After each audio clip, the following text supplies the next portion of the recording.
Pendeta Marcel menjawab.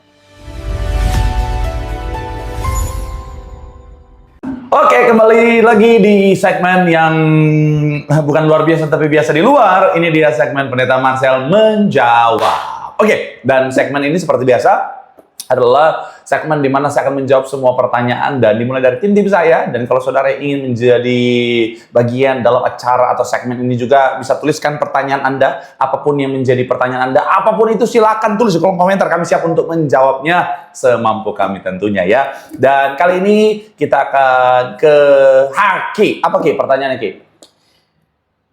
Kenapa orang jahat bisa hidup lebih sukses?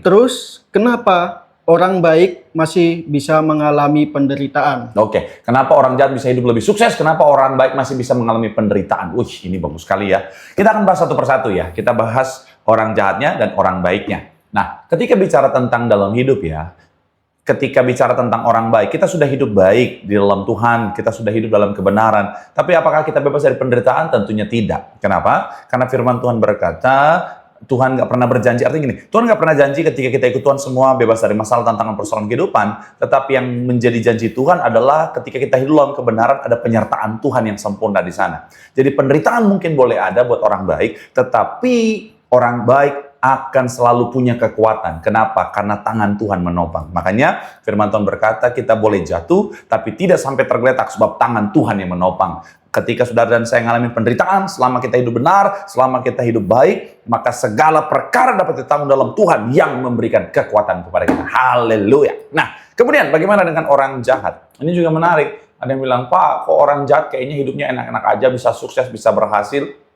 Balik lagi, berkat Tuhan nggak hanya bicara tentang kesuksesan, keberhasilan. Kesuksesan, keberhasilan bukan hanya bisa datang dari Tuhan, tetapi juga bisa datang dari si jahat. Jadi, iblis pun bisa membuat orang itu jadi sukses. Iblis pun bisa membuat orang itu berhasil. Tapi balik lagi, iblis itu kan nggak pernah gratis. Iblis itu setiap apa yang dia berikan kepada kita, dia kasihnya dikit, mintanya banyak. Jadi ketika seseorang itu ngalamin kesuksesan, keberhasilan, kekayaan dengan cara yang jahat, apalagi ditopang sama si iblis, tinggal tunggu waktu.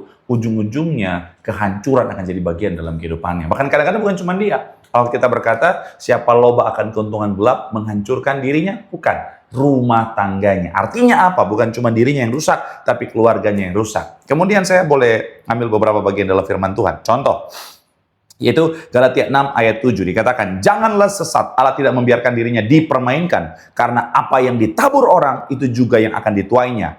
Nah, ketika kita mencapai kesuksesan dengan cara kejahatan, maka kejahatan itulah akan akhirnya berbuah menjadi yang jauh lebih besar bagi kita. Itu kenapa Hosea 8 ayat 7, sebab mereka yang menabur angin, maka mereka akan menuai badai. Jadi ketika kita menabur kejahatan yang mungkin kita pikir kecil, itu akan berbalik menjadi kejahatan yang jauh lebih besar dalam kehidupan kita. Apalagi kalau kita sudah tabur kejahatan yang besar, itu yang akan kembali itu jauh lebih besar lagi. Jadi balik lagi, Alkitab juga bilang, jangan iri sama orang yang berbuat jahat. Udah, fokus aja pada kehidupan kita.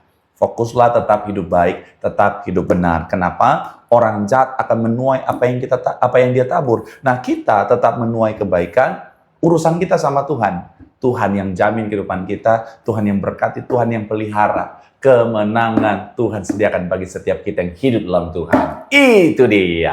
Oke, nah itu tadi pertanyaan yang sudah kita jawab. Jadi sekali lagi kalau ada pertanyaan yang ingin dijawab, silakan tulis di kolom komentar. Apapun pertanyaannya, mau yang benar, mau yang serius, mau yang ngaco, kami siap handle semuanya.